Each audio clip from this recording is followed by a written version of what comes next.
creep in and make her captive to even more lies. Well, there you go. I want to reiterate, the prohibition against women as pastors is not a punishment, it's a protection for the women, for the flock, and there are many men that are prohibited from being shepherds, pastors, or overseers too. But many women have powerful ministries, reach a lot of people for the Lord, and help to raise up wonderful men that are pastors and shepherds and overseers. So she's not the weaker vessel as in value. She's the fragile vessel that is so valuable that it needs to be protected. All right, you guys asked for it. At least one person did, and there it is. New article on this with all the scripture at worldviewtimes.com. Take care.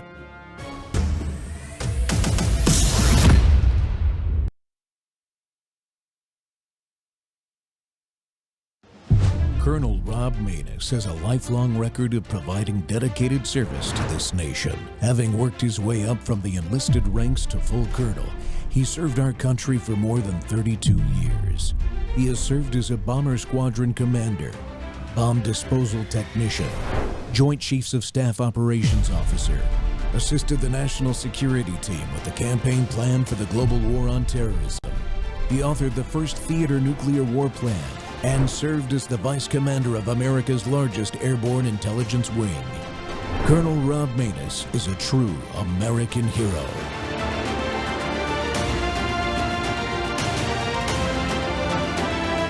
This is Rob Maness Live. Trump comes into office, but to everyone's surprise, the FBI makes no progress in identifying the pipe bomber. Then a news reporter named Steve Baker, who worked for The Blaze, wrote an article identifying Shawnee Ray Kirkhoff as a potential suspect. She used to work for the Capitol Police and now works for the CIA. There's a lot of video of her, and a computer analysis of her gait matches 94% with the pipe bomber. What is even more shocking is that she is the Capitol Police officer who was one of the first people who fired into the crowd on January 6. She actually instigated the violence. So if the person who planted the pipe bomb is the same person who started shooting into the crowd and who now works for the CIA, that supports the theory that January 6 was a setup. Shortly after Steve Baker's news article was published, the FBI miraculously makes progress on the pipe bomber case. They arrest an autistic black man named Brian Cole Jr. They claim, based on circumstantial evidence, that he is the pipe bomber in the video. To be fair to the FBI, they claim that Brian Cole Jr. gave a complete confession while in custody. However, the FBI has not released the video of the confession. That suggests to me that something is wrong, that it was a forced confession and maybe even involved torture. Brian Cole's arrest immediately raised a lot of suspicion. All the eyewitnesses who have seen Brian Cole say that he walks his dog every day wearing headphones. People say it is clear that he is in altered mental state because of his autism. Why would this guy suddenly decide to walk around DC without his headphones? He's even wearing his headphones in his mugshot.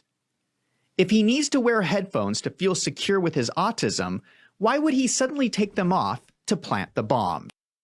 Folks, welcome back to the Rob Maness Show. It's Training Tuesday, and we're live on Worldview Tube and our X Spaces simulcast. Well, today we're ripping the lid off of one of the biggest scandals still hanging over January 6th. You just heard it, the J6 pipe bomber case. It's still out there, and I'm titling this show Lies, More Lies, and Damn Lies. On the night of January 5th, 2021, those bombs were planted right outside the DNC and RNC headquarters. It's on camera. Surveillance cameras caught the whole thing. The FBI offered a massive reward. For years, interviewed thousands of people, they said. Reviewed thousands and thousands of hours of footage. Came up with nothing. And then after a journalist at The Blaze publishes a report on a potential Capitol Police officer suspect, suddenly they arrest Brian Cole Jr. and claim he confessed and call the case closed. But is it really? We're about to show you explosive information that raises serious questions about that. The so-called confession, the gate analysis on Brian Cole, the bombshell story of a woman named Shawnee Ray Kirchhoff, the former Capitol Police officer who now works with the CIA, whose walk was a 94 to 98% forensic match to the bomber, as you heard the last time we had our guest on the show. She reportedly, now we know, failed a polygraph about placing the bombs. And her alibi doesn't hold water. Something about puppies, and I'm going to give our guest a chance to talk about the puppies. And we're also going to cover how our own guest today was fired by the Blaze for daring to report the truth on this. It's not just about 2 pipe bombs. It can't be. It's about whether the FBI is protecting the real bomber, manufacturing a patsy, and using the whole thing to smear Trump supporters and the MAGA movement. We got to cut through the lies and get straight to the facts. And today, the man who broke this story wide open, investigative journalist Steve Baker, is back with us. Steve, welcome back to the Rob Maness Show. Before we get too far, I want to give credit to the video clips for today. I took them off of that summary that Zach DeGregorio shared on YouTube from his show at Wolves and Finance, folks, at Wolves and Finance. Go follow them on YouTube and subscribe to them. Thanks for coming back, Steve. I know you're very busy. I see you everywhere now. Colonel, thanks for having me back. I have been a little busy over the last few weeks and ramping up to be busier now. We've got a lot going on. We got a lot in the hopper. We're not giving up on this story, even though, and I'm breaking it right here on Rob Maness Live, even though just an hour before you signed on with me here, we finally received the long-awaited lawsuit from Shawnee Kirchhoff and her Death Star law firm, Clairlock. Oh, well, we've got a clip about that later in the show. But big picture wise, let's go from big to small.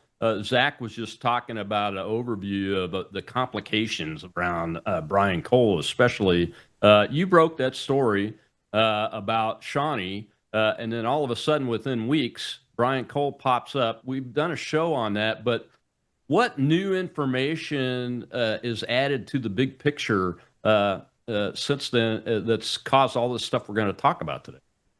Well, other than the new information today, just breaking an hour ago, and just as we were signing on, I was seeing that Twitter is exploding with it, so that's great. The information and the news is out there. You know, the big news that has happened over the last 3 weeks, obviously, and this is just a real quick synopsis, is that I had reached a point in this story that I could no longer countenance being muzzled. And I was being muzzled by the company that I work for, being muzzled by the company that published the story back on November 8th, The Blaze. Mm-hmm. And so I had over 2.5 years of a great working relationship with The Blaze, with the people there, the leadership, the editors. I, to be honest with you, I really enjoyed it until they slapped the gag order on me after we published that story. And that was because of the feared coming lawsuit. And they put me in a position where even though we had so much more to tell, so much more evidence, so much more detail about not only the pipe bomb story, about Brian Cole, about Ms. Kirchhoff, but the entire story at large, they began to squeeze, where it was no longer just the fact I couldn't speak about Ms. Kirchhoff, but they began to actually, at the Blaze, they began to internally suppress the reach of mine and my partner Joe Hanneman's stories. So they would turn off the comments. They would not publicize our stories on Facebook or on X, obviously, where much of our readership resides. And so they began to actually suppress our own stories, their own stories, and they continued to pay us. In fact, they continue to pay us under this threat. I'll just give you the quote. I haven't said this publicly, I don't believe, but I was about 3 weeks before I made the decision to go ahead and step out, which then forced them to terminate my contract with them, is that I was told by one of the executives there that the only reason that I'm still receiving a paycheck is because they fear me more on the outside than they do the inside. In other words, they did not want me talking about this.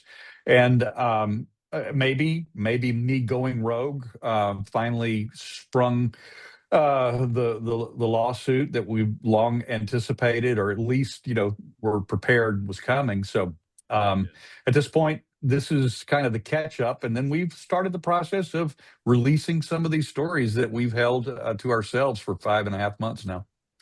Yeah. And let's just be clear. Glenn Beck sold the Blaze a couple of years ago, and he is beside. I came across a short video segment between him and Stu as I was researching for the show today, and he is apoplectic about this story on coal. He's not happy with the Blaze, and he didn't have anything to do with you being fired, right? That's correct. Yeah. Look, by the time I got to the Blaze, whatever interest financially and ownership that Glenn either had or didn't have back in the summer of 23 was already gone. He was not responsible for either my hiring or my firing. And I would like to be sure that that record is set straight, because Glenn has taken a beating from a lot of quarters online for my termination, and he had absolutely nothing to do with it. In fact, he has, as you pointed out correctly, he has some real problems with how the Blaze handled this themselves. Yeah, folks, if you haven't seen it, go find that clip with him and Stu. It's easy to find. Just type in J6 pipe bomber. It pops right up in one of the videos on X. Glenn is he's very upset about a lot of things about this case, and he's right to be, and he's perplexed too about a lot of things. Steve, let's talk about this law firm that Shawnee Kirchhoff has representing her. I'm not going to say she's hired them, and I think you'll tell the audience. Tell them about this law firm, who they are, and what do they do? Well, the name of the law firm is Claire Locke. And Claire Locke is they're the big bad media company killing defamation law firm out there. They are the ones that won the almost $1 billion lawsuit against Fox that was filed by the voting machine company. Okay. And so that was Claire Locke. They are notorious and well known for being a company that does not work on contingency fees. So in other words, for those that wonder what that means, they're not working for percentage of the wins, their winnings in court. They work on a very, very large retainer, typically in the 7-figure range. And then they also work, Mr. Claire's publicized rate online is $1,800 an hour for a law firm. So they do certainly represent media companies, or they attack media companies representing their clients against defamation. And that's what they are. They are the scariest defamation plaintiff law firm in the country.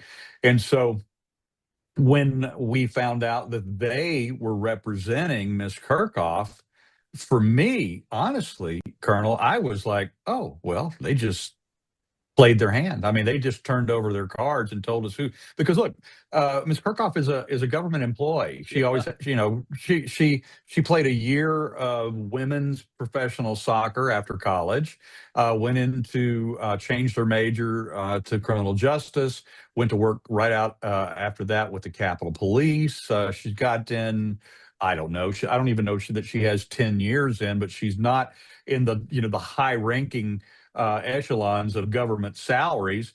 But you know as well as I do that even director level individuals aren't making a killing, and they're certainly not making enough money to afford a firm like Claire Locke. Now, that's not to say that Claire Locke could not waive their normal procedure and waive the typical retainer fee, and is doing this on a contingency. But the reality is that they're working for the government, they're working for the CIA, and the further reality is that the taxpayer are paying for this lawsuit.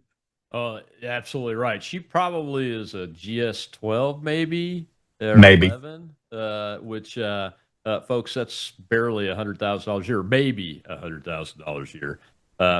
We're coming up on the break, Steve, but as we go into it, I just want you to tell folks what you and Joe are doing. I saw there's a new website out there, and you're raising funds to Right. raise money to fight this. Yeah, we have a brand new website that we just launched. I mean, we were kind of ready. We knew that our days were coming to an end at the Blaze because of the censorship regime that they had placed on us, and so we were preparing, and so we were able to get our website up and our Give Send Go up very quickly, and it's just veritasregnat.com. The truth reigns. Veritas, REGNAT.com. And so that's where we're at right now. You can find the links to the Give Send Go there. And we were, look, all that Joe and I are trying to do is finish this story. I'm sure that we'll find a home somewhere else after this lawsuit is over with, so I'm not worried about that. But the bottom line is we want to finish this story, and we're looking to raise enough money to get that done. Yeah, outstanding. And you're reporting facts. Look, I've been working with you for a long time, since the Stuart Rhodes Oathkeeper trial, where you were the only real journalist in there doing reporting on it that was actually there. We got to take a break. We'll come back.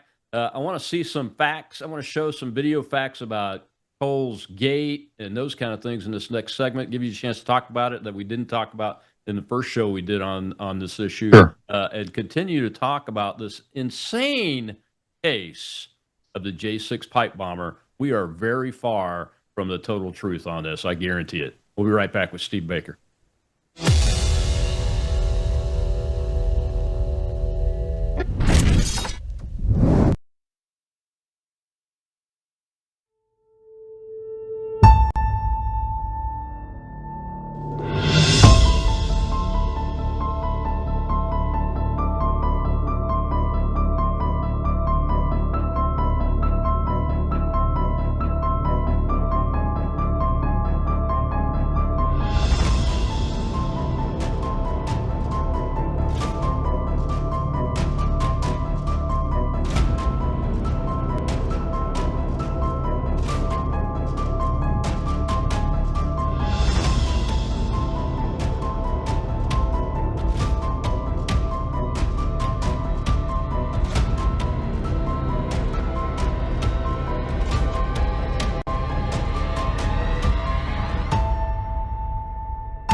Not make any sense. And that brings us to today. The FBI is aggressively prosecuting Brian Cole Jr. for planting the pipe bombs. But the more that comes out in this trial, the more unbelievable the charges become. The prosecution has been desperately trying to keep documents under seal. Here's the defense motion to unseal one of the documents. Let me show you the reason the government uses to justify why sensitive material needs to be kept under seal. They claim the documents contain identifying information, including true names and photographs, regarding government agents who acted in an undercover capacity with respect to this investigation. This seems highly suspicious to me.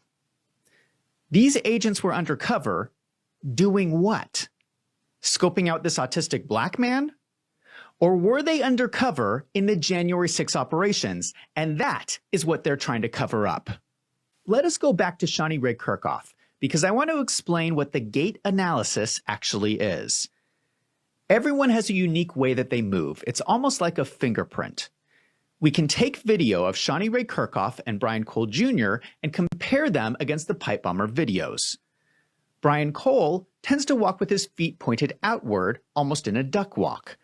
The pipe bomber walks with their feet pointed inward, almost like pigeon-toed. Brian hunches forward, but the pipe bomber stands straight. Brian keeps his arms close to the body. The pipe bomber's arms swing freely. Brian's feet are disproportionately large and are a different size than the feet of the pipe bomber. Brian has a long neck. The pipe bomber does not. Brian holds his cell phone 6 to 8 inches from his face. The pipe bomber holds their cell phone in their lap. It does not look to me like this is the same person. You tell me. Take a look at these videos. Do you think this is the same person? Or did the FBI arrest the wrong person for this crime? I made a show. It's Training Tuesday, and man, this story just keeps getting hotter and hotter. And my guest today is Steve Baker, formerly of the Blaze, but still an independent journalist at Veritas Regnat. Truth reigns. Veritas Regnat. So go check him and Joe out there. That's where they're working from right now. And Steve, the first time I talked to you about Brian Cole on air, we didn't have that video, that type of video available yet. It's so clear now when you look at that side by side that Cole's physical description and movements just don't match the person in that black and white video at the RNC headquarters. Well, they don't. As a matter of fact, just a week, actually 8 days ago, I got a call from a New York Times reporter that was interviewing me for a story because she got an interview with Miss Shawty Ray Kirkhoff, which, by the way, is an unprecedented event. If you know anything about the CIA's history, never in the history of the CIA have they sanctioned a press media interview with a current existing employee. Never happened in the history of the agency, but they're doing it this time. That should tell you something. Then, in addition to that, as she was interviewing me about that, she asked me, this New York Times reporter, she said, how convinced are you that Brian Cole is not the bomber? And I said, it's 1,000%, it's 100% plus. And she goes, well, how can you be so sure? And I said, because his entire body is an alibi. Now, I didn't coin that phrase. That came from our video expert, the anonymously named Armitage. But Armitage said that very phrase, and I've adopted it and I use it.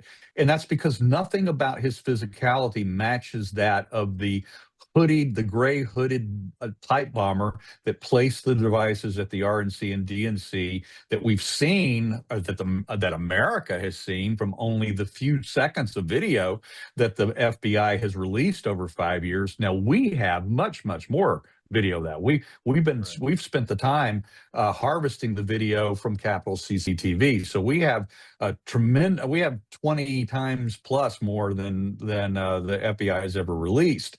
And so we've been able to obsess over that character walking around planting those devices, moving through the streets of D.C. on the evening of January 5th, 2021. And then we have video and photographic evidence of Brian Cole Jr., and it's just not the same person. It can't be. And when you talk about gait recognition, identifying somebody who probably is the gray hooded pipe bomber, we can compare the same thing to Brian Cole and absolutely rule him out. He doesn't have the feet.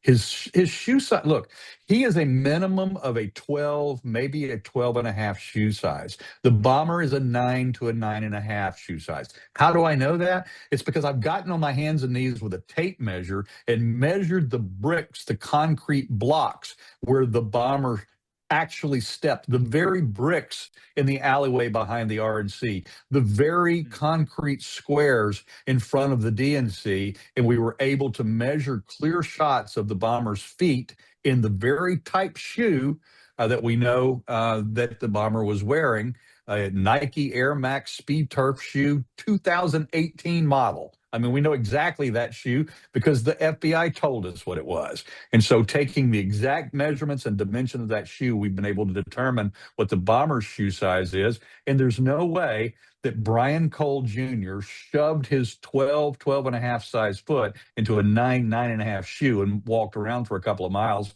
on the evening of January 5th. His neck is longer. He has a severe prescription. He when we have photography and video of him on the phone, he holds his phone right here, Colonel. He holds it 6 to 8 inches from his face, whereas the bomber, when the bomber sits down at the bench at the DNC, the bomber holds the phone down in her lap, 2 feet from her eyes at night. wearing sunglasses. So they don't have the same eyeballs. They don't have the same feet. The Brian Cole walks with his feet out like this, Yeah. almost in a kind of a duck walk, whereas the bomber has a pigeon-toed right foot and crosses over the left foot with the right foot in what's called a circumduction move like that. That's what the bomber does. They are not the same person. Yeah. When I think of the FBI, we're probably close to the same age. So Yeah. I mean, I think of the guys with the great National Crime Lab from the 40s, 50s, 60s. I mean, that's what they've been famous for, was their crime lab. I mean, this seems like something really simple that they would go to do a routine effort to make sure the shoe size fits. I do. I think of, from the 60s, Ephraim Zimbalist Jr. and the show FBI. And then I wasn't old enough to watch it in its original run, but I watched, Elliot Ness and, the Untouchables, the old black and white. And, we developed a reverence for the FBI.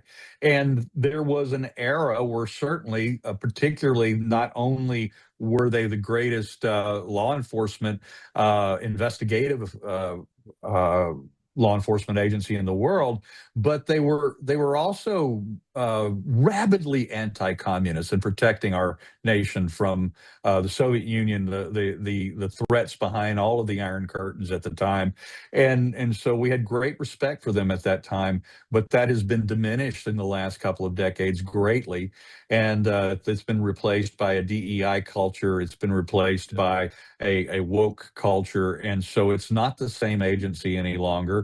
And that's not to say it hasn't always had problems, but it has real problems right now.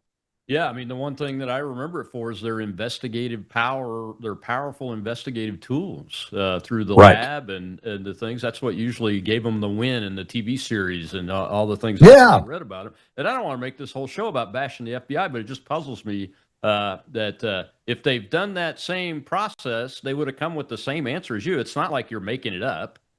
You went there, No. and you have the video that shows the where the feet are planted. So you can measure the blocks. So I mean, Right.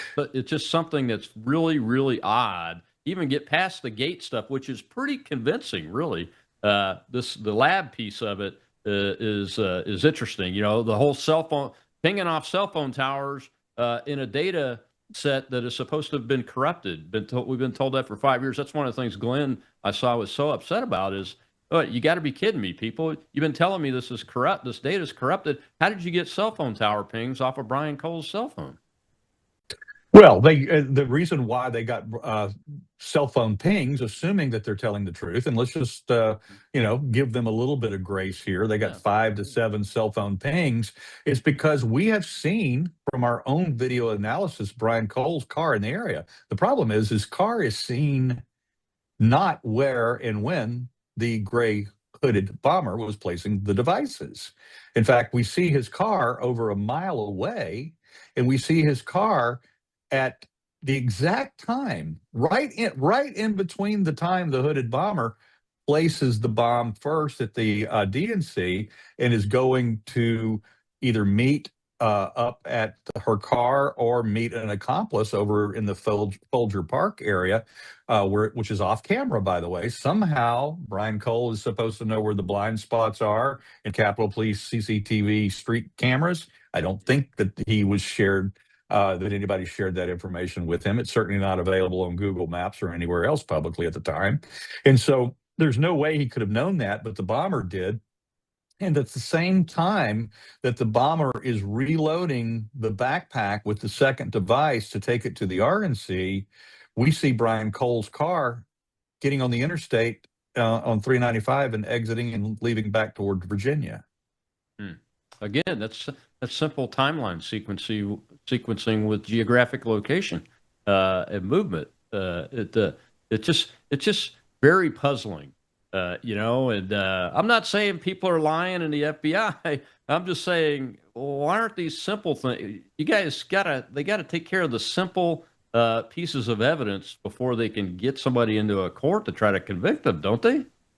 Well, first of all, we have released, Joe and I, even before we left the Blaze, we were still writing stories about Brian Cole, and we were providing the counter, we'll call it the counter evidence to what the FBI was releasing. And the FBI, neither the FBI, DOJ, have even bothered to respond. Now they'll of course say, well, we can't because we're in the middle of a ongoing investigation. But they have put out their side of the story. They have talked about the cell phone tower pings. They've talked about the credit card purchases of components that can be used to make a pipe bomb over the course of many years. That these components were, and they've released new information about. How he was looking up stuff about writing mandates and things of that nature back in 2012 when he was 17 years old, that sort of thing. And they have a computer hard drive with his name on it. It's a family hard drive, and there's a section that's labeled Brian. And so they found more allegedly nefarious internet searches that on his behalf. Again, allegedly, he has a father named Brian as well. So we don't know exactly who made those purchases. We don't know exactly who made those internet searches. His father is a bail bondsman. He works with notorious and nefarious types of people every day of his life as a longtime bail bondsman. It's very likely that the father could have been looking up those kinds of things, looking for the types of clients that he has to go round up and catch on occasion after they jump bail. So I mean, there's all kinds of other reasons why these searches might have been made in this particular with this particular kid. But the bottom line is the body doesn't fit. Yeah. He's not the bomber. He can't be the bomber. Johnny Cochran, if the glove does not fit, you cannot convict. All right, we got to take another break. When we come back, we'll focus on Kirchhoff and her gate. And I think the clip actually has you and Kyle Seraphin in it for this from Wolves and Finances on YouTube, folks. Go check them out. That's where these clips are coming from. We'll be right back with Steve Baker.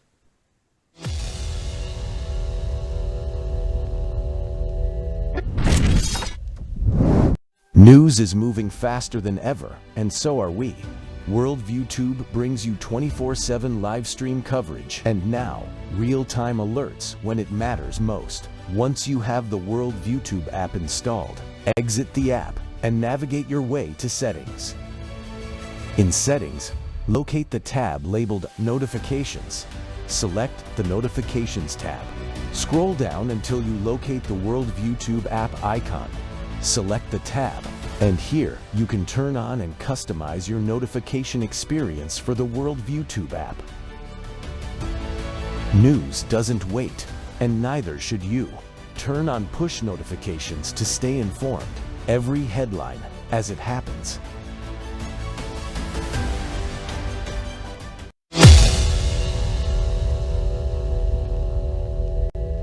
Now let's look at Shawnee Ray Kirchhoff. Here is Steve Baker explaining on the Kyle Seraphin podcast. All right, this is in the Capitol Rotunda, obviously. Highlighted right in the middle is Shawnee Kirchhoff. She's carrying one of her less lethal launchers on her side. And as you see her move, you can see something that is generally referred to as circumduction of her leg, right leg. This is what is very unique about her gait. Watch how it's stiff. Just watch the right leg there. It's the person holding the weapon. It's a paintball gun. I mean, a pepper ball gun. And it goes out and around over. It's like her ankle. It's like her ankle buckles. Yeah. Well, she had a severe college soccer career ending injury in 2015.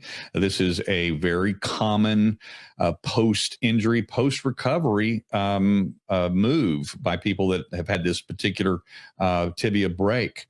You have now seen both people. Who do you think looks more like the pipe bomber? And this one's really good. This one's very revealing, especially when we're going to be showing versions of all of these zoomed in on, but you can really see it, and it becomes more pronounced the more fatigued she is. They go, oh, she can't be fatigued. She's a marathon runner. Well, she is. She's a marathon. Welcome back to the Rob Maness Show, and we're talking about that J6 pipe bomber case. The case against Brian Cole appears to me to have more holes than a flour sifter. I'm telling you, a lot of this doesn't make sense. And what you were watching there was Steve Baker and Kyle Seraphin looking at Shawnee Kirkhoff, the former Capitol Hill police officer, now a CIA person. The walk sure looks the same when you look at it, Steve. And you had people do a test. I couldn't find the video. I think you used the video clip, but I couldn't find the dang thing about making a right. Was it make a right turn with your right leg crossing over the way you observe her do that in the video? Well, I tried it. That is impossible to do for a normal set of legs. Right, I'm a right-handed person without stumbling almost. About the only type of person who can make a right turn of any degree, it doesn't have to be a 90 degree or even a 45 degree, but just making a normal right turn with crossing the right leg over the left in a right turn, the normal person is going to fall down or trip themselves. They better have something to hold on to if they're even just testing it out. And I've encouraged everyone that's watching right now and hearing the sound of my voice is try making a right turn while crossing your right leg in the apex of that turn over the left. Now you can cross the left over the right in a right turn, and that's normal. It's highly unusual and abnormal to cross the right over the left, unless that is A, your normal walking pattern, or B, you used to play soccer for a living. Yeah. And broke that leg. Mm-hmm. You know? And it is hard to do. I just tried like a 20-degree turn just to test it out, and I almost stumbled and fell. Yeah, everyone who has tried it fails. Everyone who has tried this, I've had podcast show hosts. I've had many people that have written me back when we posted that video, and it's a short side-by-side comparison of the bomber in the alleyway behind the RNC, making the bomber is walking very big. It's the fastest moment of the entire stroll that night of the bomber's stroll, making a very swift walking right-hand turn around a corner of a building in the alleyway just before the bomb was placed, seconds literally before the bomb was placed. And then side by side at the Capitol, Ms. Kirkhoff making a similar angle right-hand turn, actually running in an actual jog as she's running towards the tunnel there on the upper west terrace of the Capitol. And yet she has the ability to cross that right leg over the left in a right-hand turn while running. Now, if you or I tried to do that right now, we would be flat on our face. Oh, absolutely right. So everything that I've seen you report on regarding her has a whole host of facts behind it. Am I missing? Are you doing like opinion threaded in there somewhere? Or are you just talking about the facts and pointing stuff out? I mean, Look, how can you be sued for that? I've got a lot of opinions that we're going to have to, in order to break some of the we'll call them some of the dams that are built up right now. We're going to have to reveal some things that we believe that we know, that we think that we know, that we don't yet have the absolute evidence to. But that has nothing to do with Shawnee Kirkhoff. It has to do with the Kirkhoff story, because ultimately, at the end of the day, whoever the bomber was. And when I was asked, by the way, by the New York Times, how convinced I was that Ms. Kirkhoff was the gray hooded pipe bomber, I said, I'm 94 to 98% convinced. And she's like, well, and I said, yeah, 94 to 98%, because electronically, by the software, by the gate recognition software that was run for us on our behalf, comparing Ms. Kirkhoff to the gray hooded bomber, it came in at a 94% match. Now, there's no malice in that whatsoever. I'm reporting what the computer said, what the software said. And then, but the human intel. Now, you come from an interesting background in the military, and you are fully aware that the Department of War has actual people called targeting analysts, and their expertise is to look at a camera from a drone 20,000 feet above the target and recognize the gait of the target and the individual. It's ultimately much more accurate than facial recognition because you can't see their face from 20,000 feet up. You can't see it from 1,000 feet away either. On the ground, on a level surface, you can't get a fingerprint from that far, but you can recognize the absolutely perfect match to a target's gait. And we had two different such individuals look at the evidence that we put into the computer, and their response to us was, the first one was that was by way of his experience and his expertise, that it was a 98% match. It was a better match than the software. We had another senior retired lieutenant colonel from the Army who was a senior targeting analyst who looked at our evidence and said, and I quote, "I have called in airstrikes on people for less evidence than you have. You have it right." Yeah. Well, and when you combine that with the devices themselves, I was an EOD troop when I was a young enlisted guy. Matter of fact, my last job in EOD, I was the training NCO. I was in charge of the training section, and I specialized in IED training, and pipe bombs was one of my specialties. That's why you've heard me say before, man, that certainly looks like a training device that I've used before to train people like FBI agents. We used to do FBI agent training for the local detachment. Let's talk about that just for a moment, Rob. Yeah. Let's talk about that, Talk about because the FBI continues, the DOJ continues in the Brian Cole case to assert that those were in fact viable destructive devices that could have hurt, maimed, or even killed human beings. I haven't spoken to a single person from your background, your expertise. I haven't spoken to a person from law enforcement. I haven't spoken to a person from any federal agency, FBI, ATF, United States Secret Service, CIA. I haven't spoken to a single person in the Department of Defense or Department of War now who has told me that that device looked like anything other than a training device.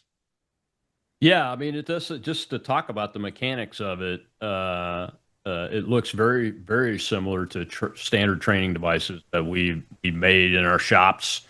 Sometimes you could order them from a company that makes those kinds of things. But beyond that, the reality of these devices being viable, I don't know. I don't think so, because it doesn't look like it's got the right type of chemical. It doesn't have the right kind of firing devices. The timers were not good enough or long lasting enough to make them last into January 6th. So if the intent, and I think if I remember correctly, it's believed the stated intent was to disrupt the January 6th events somehow. Correct. For Correct. some reason. The timers definitely would not have lasted that long based on when these were placed, because we have the videos showing when they were placed, so we know the times. And everything else about them screams training device. And I just do not believe the analysis that says they're viable explosive devices. There are two reasons why we know they were not viable devices. The first reason is that on January 12th and January 13th, just 1 week after January 6th, 7 days afterwards, there was an FBI counter surveillance team, the top team from the Washington field office. It was called a SOG, or a Special Operations Group, was put on a Falls Church residence to look at what they considered to be, at the time, the residence of person of interest number 2 and person of interest number 3. Actually, it was the resident of POI 3, and he had a visiting person on the 5th and 6th at his home who became identified as POI 2. Now, the counter surveillance team, before they went out and were put on that particular address, specifically asked about the threat level because they had to know what they were up against. If Right. they were up against a highly skilled, dangerous hombre, armed and dangerous, could be storing bombs at their house and had dangerous devices, and their supervisory special agent told them that they were not viable devices, which changes their posture on the surveillance because you're going to take up a different perimeter. You're going to take a different stance. You're going to be more careful about maybe possibly interacting, maybe more careful about how close you get, how you might tip them off, whether you go do what's called a knock and talk on the door or not. All of these things needed to be known before they sent the counter surveillance team out. They were told by their FBI supervisor that no, they were not viable devices. Then the punchline, though, was when the two Capitol Police counter surveillance officers, plainclothes counter surveillance officers, found the bomb at the DNC and then walked over to the two SUVs where United States Secret Service agents were sitting in those SUVs, guarding the vice president-elect who was in the building behind them, Kamala Harris at the time. When those two plainclothes counter surveillance officers notified them that there was a bomb 10 feet from them, they finished their sandwiches. They were having lunch. They didn't get out of the vehicles for 2.5 minutes. Then when they got out of the vehicles, Colonel, they did not cordon off the area. They violated every single standard operating procedure and every aspect of their training related to the discovery of a suspicious device, because that counter surveillance officer, and now I'm theorizing, told them, hey, no problem. It's a training device. We're in the middle of a training exercise with the Capitol Police. There's no worries. Yeah. Finish your sandwich.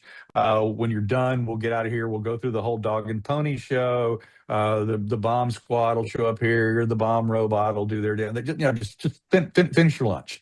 And so they did. Rather than jumping out of the vehicle, hair, teeth, and eyeballs, because they're 10 feet from a bomb, and then cordoning off the area and stopping foot traffic, stopping automobile traffic. There was a train trestle 40 feet away that they should have stopped the train, because that would have been in the area, the recommended area by their training. They would have halted the train. They never did even called it in to the train service. The behavior makes it sound like your theory is closer to what actually happened or not. We got to take our last break. When we come back, I want you to tell the audience, when we come back, who else was involved at the DNC headquarters during this time frame, and what makes it even more strange. And then we'll talk about Shawnee's alibi, something to do with puppies. I don't know what's going on. We'll be right back with Steve Baker.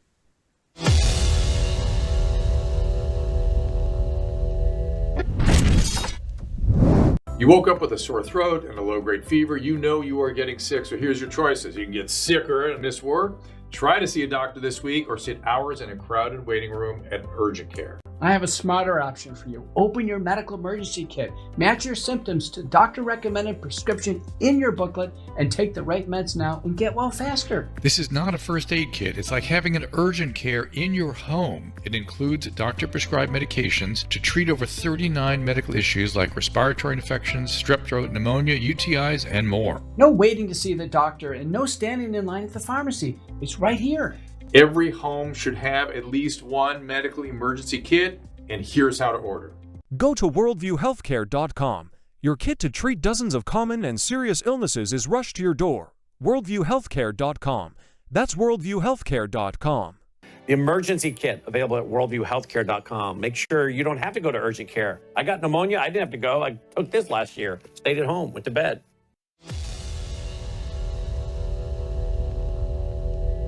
So what is happening to Shawnee Ray Kirkhoff? As a reminder, the FBI stopped considering her a suspect when she produced an alibi. So Jennifer, what was her alibi? Her alibi, that's a great question. Her alibi was that on the night that the bombs were placed, she had time-stamped video of herself playing with her puppies, her young dogs, and she shared this video with the FBI, and that was part of what convinced the FBI that she had nothing to do with this crime. She had proof because she was playing with her puppies. Well, we are finding out now that is a lie.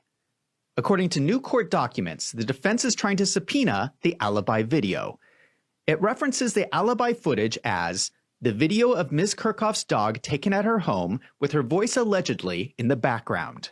We still have not seen this video, but this is the description of what the defense understands the video is.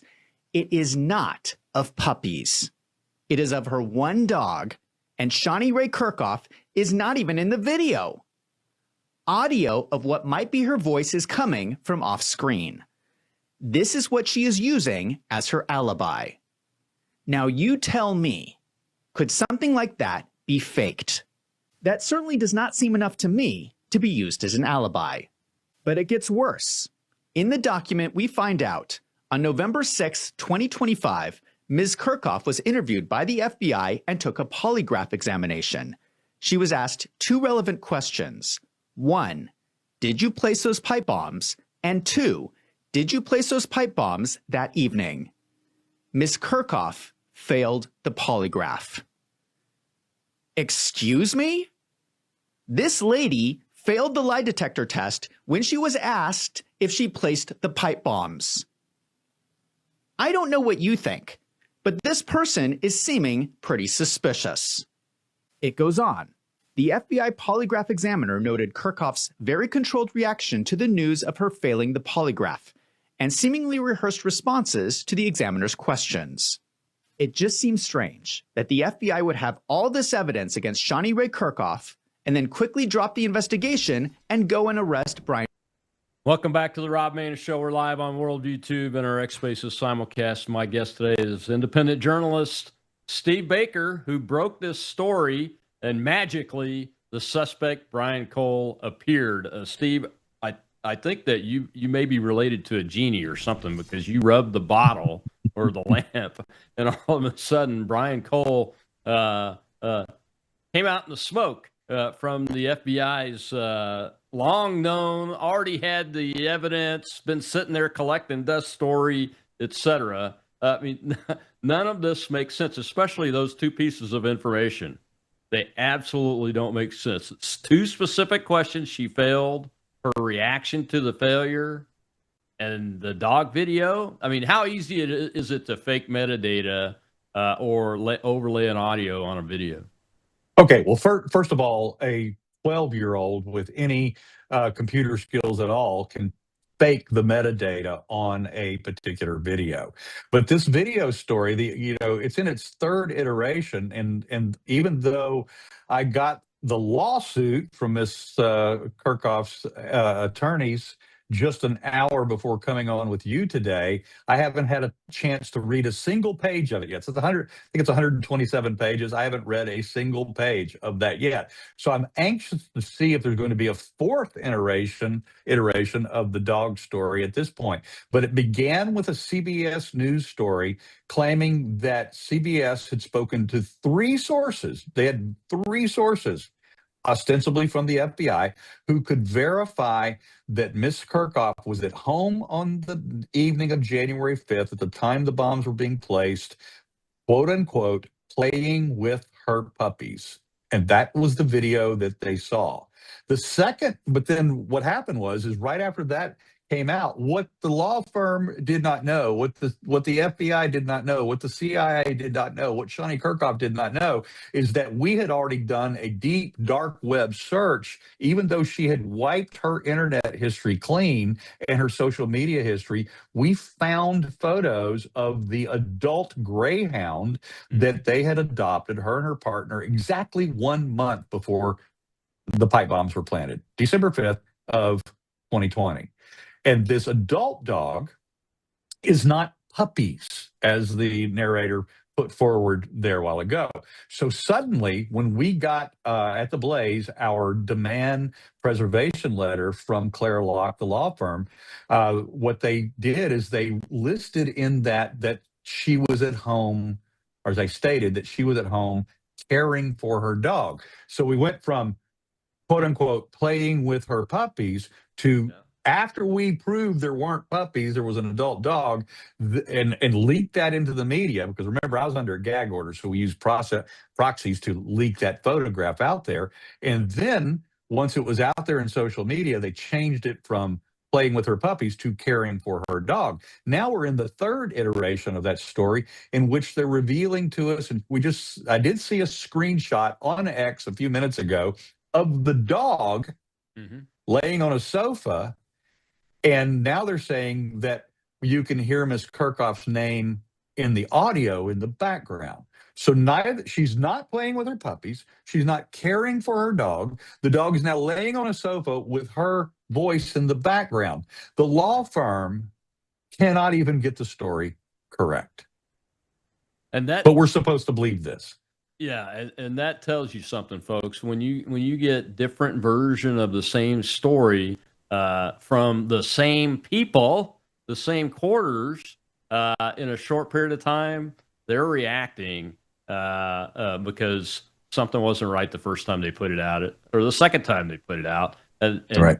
People's lives, Brian Cole's life is at stake here. Literally, I mean, not death penalty wise, but long-term prison time and those kind of things. He's an autistic man, number one, and his life is at stake, literally. And people are playing. It looks like people are playing games with the evidence. In this case, trying to protect the actual person that put the pipe bombs down, and that makes no sense because they're going to great lengths, even to the point of potentially harming an innocent guy in order to do this. What do you think is so important that they would go to this lengths if that's what's actually happening? To borrow a phrase from Mike Benz, the blob must protect the blob. This is the bottom line, is that the intelligence community went into hyperdrive. They actually went into panic mode when I took this evidence to a special team at ODNI to look at it. I didn't trust the FBI. I still don't trust the FBI. I don't trust the previous FBI. I don't trust the current FBI. And I was not going to take this evidence because I believe that FBI for the last 5 years has been involved in the cover-up of the pipe bomb situation, of that case. Yeah. And so many things point to their cover-up, which we can get into on another time, another show. But the bottom line is that I took it to the watchers of the watchers. ODNI, that's their job, is to oversee the 18 federal intelligence agencies in this country. And so I took it to the watchers of the watchers, and I showed them my evidence. And this set off alarm bells throughout the intelligence community when a draft memo was leaked by a nefarious person at ODNI. It was not even completed yet. It still had the yellow markers through it it was being circulated for final approval. Before it ever was signed off on and reached final approval, it was leaked to the CIA and then to the FBI. And then from one of the agencies or both, they leaked it to several mainstream media sources to attack ODNI and to attack Tulsi and to attack Joe Kent. And of course, obviously, to diminish the authenticity of the work that Joe and I had been doing in our team on this story. And so this was leaked prematurely, set off alarm bells. They went into panic mode, and now that's what they're doing. They must protect themselves, because this is a multi-agency conspiracy. And Rob, we may have stumbled on, for the first time in American history, absolute proof of multi-agency conspiracy to take out a president and to prevent a president from ever being able to be involved in politics again. And that would have been what happened on January 6th. Yeah, Stephen, what you just said, I mean, I can't deny it. I've been in government for most of my adult life, since I was 17 years old, so I grew up trusting these agencies and their processes and those kind of things. But it's undeniable that it certainly looks very, very much so like a multi-agency conspiracy to take down, first to stop a president from being elected. I have to take people back to the August of 2015 when they first went into his first intel brief as spies, and all of what happened in the first administration outside of this, and then this, because it makes no sense to me. Why not just fess up? Hey guys, this was a training exercise. I mean, if there was nothing to it, this should have been some supervisor going, no, we're just going to fess up to this because it's causing too much stir. It's harming citizens and those kind of things. It was a training exercise. That's why you see the seemingly disconnected responses and those kind of things. But they didn't do that, and they have that chance every single day. I believe that Ms. Kirchhoff is a victim. And I'm not saying that because I have a lawsuit now and I'm trying to prevent malice from being argued. We presented the idea that this was a training exercise gone bad, or that it was part of the conspiracy was to make the participants feel like that they were participating in a training exercise. And then the next day, by the way, you could never talk about this again for the rest of your life. Yep, absolutely, man. Well, thank you very much for your time, my friend. Veritas Ragnat is the website. Steve Baker, Joe Henneman, they're there. They're going to keep pulling on this story. I look forward to getting you back for an update when the next explosion happens. Good luck, my friend. Thanks, Colonel. All right. Tomorrow's Whistleblower Wednesday. I've got Chris Metzai. He and his wife and his family have been had to go through the weaponized legal system. Yes, it's still happening, folks. I'll see you then.